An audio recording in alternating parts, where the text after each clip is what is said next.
जय जोहार, जय हिंद। 75 डेज सीजीपीएससी चैलेंज में आज 9वां दिन हम लोग कर रहे हैं करेंट अफेयर मार्च का थर्ड पार्ट रहेगा। इसमें हमने बहुत सारे जो फैक्चुअल क्वेश्चन होते हैं, वो अवार्ड है, इंडेक्स है, उसको कंप्लीट करने की कोशिश किया है। तो सबसे पहला जो क्वेश्चन देखते हैं वो है कि जो टोटल फर्टिलिटी रेट, ठीक है ना, कुल प्रजनन दर, ठीक, उसमें बताना है कि भारत का कितना हो गया है का नेशनल फैमिली हेल्थ सर्वे के अनुसार कुल प्रजनन दर। मतलब एक जो महिलाएं हैं अपने जीवन काल में कितने बच्चे पैदा करते हैं, उसको नापने के लिए प्रजनन दर रहता है, ठीक है ना। जैसे कि हम लोग जो रिप्लेसमेंट रेशियो जिसको बोलते हैं 2.1 होना चाहिए था बोल के, लेकिन क्या है कि अभी प्रजनन दर हम लोग का जो नेशनल फैमिली हेल्थ सर्वे में हम लोग को पाया गया है वो कितना है बताना है। और पूरा जो दुनिया का जो गेम है ना, इसी में चल रहा है, ठीक है ना। रसिया को क्या चाहिए? आदमी चाहिए, पॉपुलेशन नहीं है लड़ाई करने के लिए। अमेरिका का जो इलन मस्क तो 11-12 बच्चे पैदा कर रहे हैं, उसको लगता है कि पॉपुलेशन कम हो जाएगा, ठीक है ना। और पूरा दुनिया का ही ट्रेंड ये है कि पॉपुलेशन कम होते जा रहा है, और बहुत बड़ा कंसर्निंग विषय भी हो गया है, क्योंकि एक बार रिप्लेसमेंट रेशियो आपका लगभग 1.5 1.3 के आसपास पहुंच जाता है तो बहुत कठिन होता है उसको ऊपर उठाने के लिए, ठीक है ना। अभी साउथ कोरिया में जो चीज हो रहा है, ठीक है, उसके बाद जापान में, रशिया में तो मिनिस्ट्री ऑफ सेक्स नया बनाने की बात कर रहे हैं ताकि पॉपुलेशन को बढ़ाया जाए। लेकिन हमारे इंडिया के लिए बहुत ही खुशखबरी है, मेरे को लगता है कि हम लोग का जो प्रजनन दर है कम होते जा रहा है, ठीक है ना। हमारे पास सफिशियंट अमाउंट ऑफ पॉपुलेशन है और हम लोग को डरने की बात नहीं है। लेकिन दुनिया को बहुत सारे जो देश है जहां पे बूढ़े हो रहे हैं ना, पूरा दुनिया बूढ़ा हो रहा है, हम लोग यंग है, ठीक है ना। लेकिन अभी कंसर्निंग विषय तो है कुछ लोगों के लिए, स्पेशली जो पॉलिटिक्स कर रहे हैं उसके लिए तो कंसर्निंग विषय है, क्योंकि बहुत बड़ा इंपॉर्टेंट व्यक्ति है, उन्होंने आज ही कमेंट किया था, जाकर देख लीजिएगा क्या बोला है उन्होंने भारत के। तो प्रजनन दर कितना है हम लोग का? भारत का अभी हो गया है 2.0 नेशनल फैमिली हेल्थ सर्वे के अनुसार, तो आपको पता रहना चाहिए 2.0। अगला प्रश्न ये है कि जो जेंडर इनइक्वालिटी इंडेक्स जो न्यूज में था मार्च में, ठीक है ना, आपको बताना है कि ये कौन सा ऑर्गेनाइजेशन इसको लेके आता है। विश्व आर्थिक मंच, ठीक है ना, वर्ल्ड इकोनॉमिक फोरम, दूसरा संयुक्त राष्ट्र विकास कार्यक्रम, तीसरा है वर्ल्ड बैंक, चौथा है अंतरराष्ट्रीय मौद्रिक कोष IMF। जेंडर की बात हो रही है, डेवलपमेंट की बात हो रही है, ये तो पैसा की बात होती है, जब सरकार डूबे रही रहता है, बैलेंस ऑफ पेमेंट का क्राइसिस आता है तो होता है। वर्ल्ड बैंक जनरली पैसा की बात करता है और डेवलपमेंट उसके अराउंड करता है, ठीक है। हाँ, वर्ल्ड इकोनॉमिक फोरम में इक्वलिटी की बात होती है, पॉलिटिकल इक्वलिटी की बात होती है, तो ये दोनों हो सकता है। अब 50-50 में परसेंट में पहुंच गए तो आप तुक्का लगाओ या फिर रिस्क लो, ऑलवेज रिस्क लो। मैं बोलूंगा कि 50% में पहुंच गए हैं, तो इसका जो सही उत्तर हो जाएगा यूनाइटेड नेशन डेवलपमेंट प्रोग्राम, ठीक है ना, जेंडर इनइक्वलिटी इंडेक्स लेके आता है। अगला प्रश्न ये करते हैं, ये है कि जो जेंडर इनइक्वलिटी इंडेक्स जो लाया गया है उसमें भारत का स्थान कितना है? तो हमारा स्थान है 127। पूरे कंट्री अगर है, अगर पूरे दुनिया भर में 190 प्लस है, तो 127 बहुत ही पीछे है, ठीक है। लेकिन ये जेंडर इनइक्वलिटी इंडेक्स है तो उसका बहुत सारा कारण भी है, और एक जो कारण है वो है जब इसको मेजर किया जाता है तो वहां पे इकोनॉमिक जब बात होती है तो वहां पे जो घर में जो काम करते हैं उसको कैलकुलेट नहीं करते, ठीक है ना, करने की मांग किया जा रहा है, ठीक है। और दूसरा, मैं इंडिया में जो इनइक्वलिटीज है वो इकोनॉमिक इनइक्वलिटी ही नहीं, सोशल इनइक्वलिटी भी है, जो कास्ट सिस्टम जिसको बोलते हैं, जिसमें मोबिलिटी नहीं होता है। तो यहाँ पे दो जगह पे मार खा के किसी कारण पीछे है। दूसरा, जो हाईएस्ट रैंक जो कौन सा है, हाईएस्ट रैंक कौन सा कंट्री है, वह जहाँ पे जेंडर इक्वल है बोल सकते हैं, वो स्वीडन है। हाँ बिल्कुल सही है। जो स्कैंडिनेवियन कंट्रीज है, जो यूरोप के जो स्कैंडिनेवियन कंट्रीज है, जिसमें नॉर्वे, स्वीडन आते हैं, डेनमार्क आते हैं, वहां पे महिलाओं का प्रोग्रेस बहुत ही अच्छा है और इक्वालिटी इंडेक्स भी अच्छा है। तो इसका जो सही उत्तर हुए दोनों के दोनों सही हो जाएगा। तीसरा जो क्वेश्चन है ये है, अब हेल्थ होलिस्टिक प्रोग्रेस कार्ड एक जो बहुत ज्यादा न्यूज में था, तो उसको बताना है किससे संबंध में है। पहला ये बता रहा है कि ये भारत के राष्ट्रीय शिक्षा नीति के तहत पेश किया गया है होलिस्टिक प्रोग्रेस कार्ड, हाँ। दूसरा, ये केवल केवल शैक्षणिक प्रदर्शन पर केंद्रित है ताकि परीक्षा के तनाव को कम किया जाए, ठीक है ना। आपको बताना है केवल शैक्षणिक प्रदर्शन पर केंद्रित है ताकि परीक्षा का संबोधन किया जाए। तो इसका जो पहला आंसर तो सही होगा, दूसरा आंसर गलत होगा, क्योंकि दूसरे होलिस्टिक नाम से ही है, होलिस्टिक पूरा पर पूरा सभी तरीके से देखा जाएगा तो ओनली वन हो जाएगा। हाँ, परीक्षा के तनाव को कम कर रहे हैं, हमको बहुत ज्यादा फ्लेक्सिबिलिटी दे रहे हैं, फ्रीडम दे रहे हैं कि बच्चे जिसको जो इंटरेस्ट है वो पढ़े, लेकिन वो केवल शैक्षिक प्रदर्शन पर केंद्रित नहीं होगा, बल्कि म्यूजिक, डांस, आर्ट, पेंटिंग सब पे रहेगा। तो आंसर हो जाएगा केवल वन। अगला प्रश्न है वो है कि एक अल्ट्रा क्लस्टर, ठीक है ना, एक सुपर कंप्यूटर चिप बाजार में स्पर्धा के लिए कौन से कंपनी ने निकाला है, ठीक है ना। ये चीज आपको पता होगा कि अब एआई का जमाना आ गया है, एआई चैट जीपीटी, और उसको प्रोसेस करने के लिए बहुत स्ट्रॉन्ग प्रोसेसर की जरूरत पड़ेगा। और अभी इंटेल को पीछे छोड़ के दुनिया का सबसे वैल्यूएबल कंपनी एनवीडिया बन चुका है, और एएमडी भी चिप्स बनाता है। तो ये जो अल्ट्रा क्लस्टर की जो सुपर कंप्यूटर चिप को लेके आने वाला कौन है, तो अभी आपको पता चलेगा ये कौन है, अमेजन सर्विस है। तो आंसर हो जाएगा अमेजन वेब सर्विस, ठीक है। यानी कि ये इन्होंने भी उतर गए हैं चिप मार्केट में।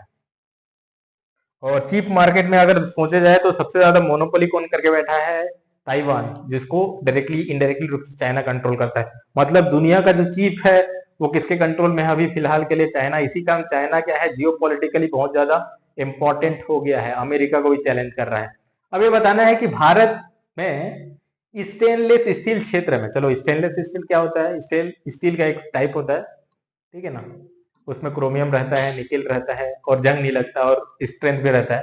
पहली ग्रीन हाइड्रोजन संयंत्र, ग्रीन हाइड्रोजन का मतलब क्या है कि ग्रीन हाइड्रोजन संयंत्र का उद्घाटन किस राज्य में किया है, ये क्लीन एनर्जी के लिए बोला जा रहा है, क्लीन एनर्जी के लिए ग्रीन हाइड्रोजन का उपयोग होने वाला है, और फ्यूचर ग्रीन का है बोला जा रहा है। तो कौन से राज्य में उद्घाटन किया है, हरियाणा, उत्तर प्रदेश, गुजरात और राजस्थान, कौन सा है सही आंसर हो जाएगा इसका है, ये जिंदल स्टील प्लांट ने स्टार्ट किया है जो हिसार में, और जिंदल कहाँ पे है, हरियाणा में, हिसार में। तो अगला क्वेश्चन है, प्राइम मिनिस्टर मोदी जी, ठीक है, एक इंडिजीनियस यानी कि स्वदेशी प्रोटोटाइप फास्ट बीटर रिएक्टर का कोर लैंडिंग प्रक्रिया में शुरुआत के टाइम वहां पे थे, तो बताना है कौन सा है, उसको विटनेस किए हैं, ठीक है ना। बहुत ज्यादा इंपॉर्टेंट है, क्योंकि देश को अगर आपको विकसित देश और एक्स वाई जेड जितना भी देश बनाना है, तो उसके लिए दो चीज में आपको सबसे ज्यादा इंपॉर्टेंट है, आपका सिक्योरिटी, ठीक है, और आपका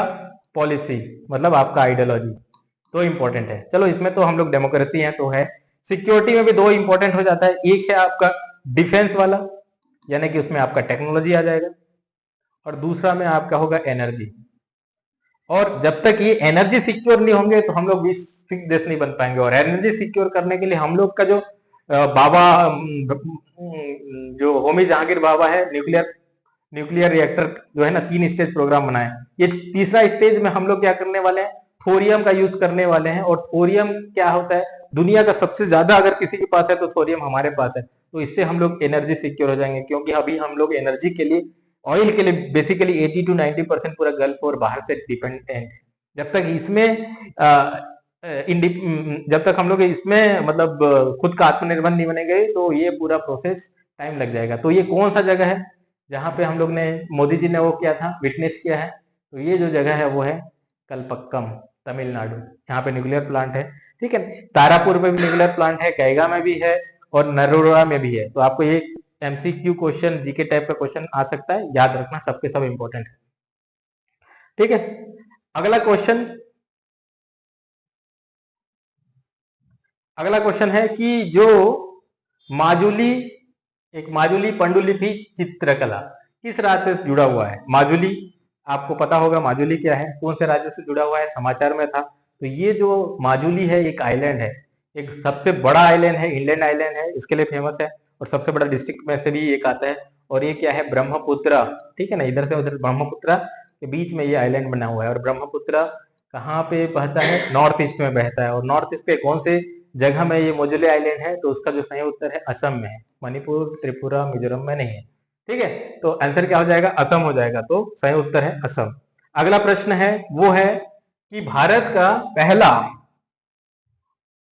पहला इंडोर एथलेटिक और इक्वेटिक सेंटर कहाँ उद्घाटन किया गया है। अब आपको पता करना है कि अब भारत में देखो, आप ओलंपिक का परफॉर्मेंस देखते हैं, ठीक है ना, क्यों अच्छा नहीं है, उसका कारण है इंफ्रास्ट्रक्चर नहीं है, और दूसरा क्या है, कल्चर नहीं है, स्पोर्ट्स का कल्चर नहीं है।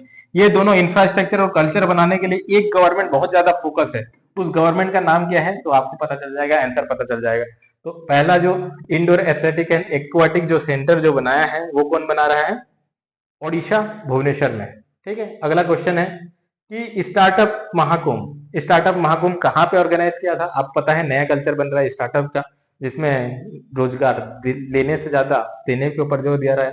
तो आप कहाँ पे हुआ होगा, तो एक तो बेंगलोर में सबसे ज्यादा स्टार्टअप है कह सकते हैं, ठीक है ना, चेन्नई में, न्यू दिल्ली में। लेकिन जो आयोजना है महाकुंभ जो करा रहे हैं मोदी जी, कहाँ पे है, नई दिल्ली में है। तो नई दिल्ली में आंसर है।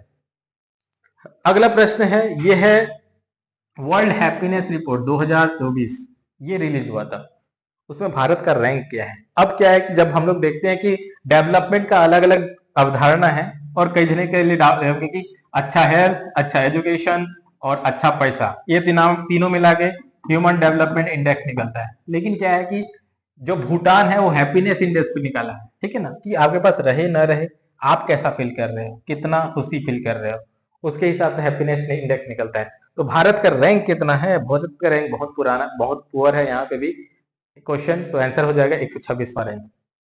अगला प्रश्न है कि एक न्यूज में था, एक टाइगर रिजर्व, वो है वाल्मीकि टाइगर रिजर्व, ठीक है ना, वो बताना है कि कौन से राज्य में है वाल्मीकि टाइगर रिजर्व। ये है आपका वाल्मीकि टाइगर रिजर्व है बिहार में, न्यूज में था, इसमें कुछ बताने लायक नहीं है। भारत की सबसे बड़ी गैस उपयोगिता जो कंपनी है गेल, गैस अथॉरिटी ऑफ इंडिया, हाल ही में देश का सबसे स्मॉल स्केल, सबसे छोटा एलएनजी लिक्विडिफाइड नेचुरल गैस का यूनिट कहाँ पे कमीशन किया है। तो ये भी फैक्चुअल क्वेश्चन है, ये जो है फैक्चुअल किया कहाँ पे किया है, मध्य प्रदेश में, ठीक है ना, विजयपुर मध्य प्रदेश में, सी आंसर हो जाएगा। अगला प्रश्न है, ये है सरस्वती सम्मान पुरस्कार, ठीक है ना, इस बार जो मिला है वो किनको मिला है, उनके वर्क जो है ना, रौद्र सात्विकम, इसको मिला है। तो ये भी फैक्चुअल क्वेश्चन है, तो आंसर हो जाएगा प्रभा वर्मा को। अगला प्रश्न है, ये भी इंपॉर्टेंट है कि लचित बोरफुलन, ठीक है ना, एक स्टैचू ऑफ वेल्लोर बनाया गया है, ठीक है ना। अब इस स्टैचू ऑफ इक्वालिटी है, यूनिटी है, एक स्टैचू ऑफ वेल्लोर बनाया गया है। वो प्रतिमा कहाँ पे बनाया गया है, ठीक है ना। आप लचित को जानते होंगे, तो ये बहुत इंपॉर्टेंट शासक थे, जिसने अहोम डायनेस्टी में रूल किया था और मुगलों को भी चकमा दिए थे। तो ये बताओ कौन सी जगह पे उनकी प्रतिमा लगाई गई है, तो सब असम में है, ठीक है ना, चारों डिब्रूगढ़, तेजपुर, जोरहट, गुवाहाटी। तो इसका जो सही जगह है वो है जोरहट में है, स्थापित किया गया है। अगला है, एक है राजस्थान में कौन सी प्रतिमा है। देखो, एक स्टैचू ऑफ पीस है, स्टैचू ऑफ इक्वालिटी है, स्टैचू ऑफ यूनिटी है, स्टैचू ऑफ वननेस है, ठीक है ना। बहुत सारे लोग सबके सब न्यूज में थे। तो स्टैचू ऑफ जो न्यूज में अभी भी है, स्टैचू ऑफ जो वननेस है ओमकारेश्वर मध्य प्रदेश में है, ठीक है। Statue of unity Sardar Vallabh भाई पटेल का कहाँ पे है, गुजरात में है। स्टैचू ऑफ इक्वलिटी जो रामानुज का है, ये कहाँ पे है, हैदराबाद में। तो स्टैचू ऑफ पीस जो बनाए हैं वल्लभ जी के नाम पे, तो ये कहाँ पे है, राजस्थान में है, ठीक है ना। अब अगला प्रश्न है कि देख, पांडवुला और रामगढ़ क्रेटर ये न्यूज में थे, ठीक है। क्यों न्यूज में थे, क्योंकि इनको जियो हेरिटेज साइट दिया गया है, जियो हेरिटेज साइट दिया गया है। तो ये बताना है कि तेलंगाना का पांडु पंडवुला पुट्टा जो प्रागैतिक ऐतिहासिक काल चित्र प्रदर्शन करता है, ठीक है ना, और रॉक क्लाइंबिंग के लिए पॉपुलर है, वो तेलंगाना में है, बिल्कुल है। दूसरा, राजस्थान का रामगढ़ क्रेटर लगभग 165 मिलियन पहले उल्का पिंड के प्रभाव के कारण बना था, और इसमें पुष्कर तालाब है। पुष्कर जो है बहुत ज्यादा इंपॉर्टेंट है धार्मिक हिसाब से, और एक वहां पे बहुत साल पहले उल्का पिंड गिरा था और उसके साथ बना था। हाँ बिल्कुल, ये दोनों न्यूज में थे, क्योंकि इनको जियो हेरिटेज साइट मिला है। तो आंसर क्या हो जाएगा, दोनों के दोनों सही हो जाएगा। ये तेलंगाना में है और ये राजस्थान में है। अगला प्रश्न जो है, ये है कटक रूपा तार तार कसी कटक रूपा तरस सके, ठीक है ना। ये कटक से नाम से ही पता चल गया। ये एक सिल्वर चांदी का फिलिंग्री जो क्राफ्ट है उड़ीसा का, ठीक है ना, जो कि नवरात्रि जब होता है तो ये लोग पहनते हैं, ठीक है ना। उड़ीसा की महिलाएं पहनती है, चांदी के रहते हैं पूरे गहने, ठीक है। इनको जीआई टैग मिला है, बिल्कुल जीआई टैग मिला है। लगभग मार्च के टाइम में, मार्च में 10 अलग अलग चीजों को जीआई टैग मिला है। आपको नीचे कमेंट में 10 के 10 जीआई टैग के नाम लिखना है, ठीक है। याद करने का यही अच्छा तरीका है, लिखो, ठीक है। ये दोनों के दोनों सही है। अगला प्रश्न जो देखते हैं, जो जीआई टैग है माजुली मखोटा, माजुली मखोटा, ठीक है ना। अभी देखें हम लोग क्या माजुली जगह देखें तो माजुली मखोटा असम का, और उनके पांडुलिपि को जीआई टैग मिला है, बिल्कुल मिला है। दूसरा दूसरा कच्छ का रोगन शिल्प, ठीक है ना। मोदी जी भी पहने हुए ये वाला देखते हैं वस्त्र में, ठीक है ना। इसको निरोना भी कहा जाता है, जो गुजरात में है, उसको जीआई टैग मिला है, बिल्कुल दोनों को मिला है जीआई टैग, ठीक है। तो आपको क्या करना है, 10 जीआई टैग जो बताया हूं जो आया है मार्च में, उसको सबको लिखना है नीचे में, और कौन से राज्य का है। अगला प्रश्न है, ये है कि वन कास्ट एक जाति, वन रिलीजन एक धर्म, वन क्लेन एक वंश, वन वर्ड एक वचन, वन गॉड एक भगवान का दर्शन का प्रचार किसने किया था? श्री नारायण गुरु, उसके बाद अन्य वैकुंठ स्वामीकल, महात्मा गांधी जी, स्वामी विवेकानंद जी। बताना है कौन है। तो ये न्यूज में भी था, और बहुत अच्छा फिलोसॉफी है, और आपको लिख भी सकते हो, आंसर में भी लिख सकते हो, ऐसे में लिख सकते हो, मेंस में कहीं पे भी लिख सकते हो, ठीक है ना। तो ये जो फिलोसॉफी है अय्या वैकुंठ स्वामी कला, स्वामीकल, ठीक। अगला प्रश्न ये है कि जो जीरो कार्बन बिल्डिंग का एक्शन प्लान है, मार्च में कौन से राज्य में के शहर में स्टार्ट हुआ था? नागपुर, बेंगलोर, पुणे, अहमदाबाद। तो सही उत्तर क्या हो जाएगा इसका? नागपुर। अगला प्रश्न है, महात्मा गांधी का पहला आश्रम, ठीक है, ये बताना है, बहुत ही पहला आश्रम स्थापित किया था, कौन सा है? साबरमती, उसके बाद सेवाग्राम, तीसरा है कोचराव अहमदाबाद, या Phoenix phoenix form south Africa. ये तो पहले ही गलत हो गया, भारत में आके कौन सा? तो सबसे पहले उन्होंने कौन सा आश्रम स्थापित किया था? मोदी जी दर्शन करने गए थे, न्यूज में था, और इस जगह का नाम क्या है? कोचराब, अहमदाबाद में, ठीक है ना। साबरमती नहीं है पहला, ठीक है। सेवाग्राम तो बाद में बनता है। अगला क्वेश्चन है, विक्रमादित्य वैदिक क्लॉक, ठीक है, ये विक्रमादित्य वैदिक क्लॉक मार्च में उद्घाटन किया गया था, कहां पे उद्घाटन किया था? तो आपको पता है, उज्जैन पे, ठीक है ना। बहुत ज्यादा न्यूज में है, मेरे को एक्सपेक्टेड है ये क्वेश्चन आ सकता है, ठीक है ना। उज्जैन विक्रमादित्य क्लॉक पे, ठीक है ना। कोई ना कोई एग्जाम में तो अभी ही मिल जाएगा आपको, इस जो महीना होगा तो उसमें। अगला प्रश्न ये है कि साहित्य अकादमी जो पुरस्कार मिलता है उसमें कितने भाषा को दिया जाता है? साहित्य अकादमी अवार्ड को कितने भाषा में दिया जाता है? तो आपको बताना है, क्या 22 जितने भी शेड्यूल लैंग्वेज है उसको दिया जाता है, या फिर कोई दो अलग और एडिशनल लैंग्वेज है उसको दिया जाता है? तो आपको पता होगा, तो इसका जो सही उत्तर है 24 है, अंग्रेजी को भी दिया जाता है, ठीक। हिंदी के लिए जो साहित्य में जो पुरस्कार मिला है, साहित्य अकादमी पुरस्कार मिला है, किसको मिला है? तो आपको पता रहना चाहिए किसको मिला है। संजीव को, फैक्चुअल क्वेश्चन है, ठीक। अंत में ये क्वेश्चन आपके लिए है, क्योंकि पूरा गेम दुनिया का इसी के आसपास चल रहा है अभी फिलहाल तो, क्योंकि एआई के लिए आपको प्रोसेसर चाहिए, उस प्रोसेसर को जीपीयू बोलते हैं, और जीपीयू का पूरा नाम, पूरा फॉर्म क्या है, फुल फॉर्म क्या है, ठीक है ना। आपको बताना है, और नीचे में आपको कमेंट में लिखना है जीपीयू का फुल फॉर्म क्या है।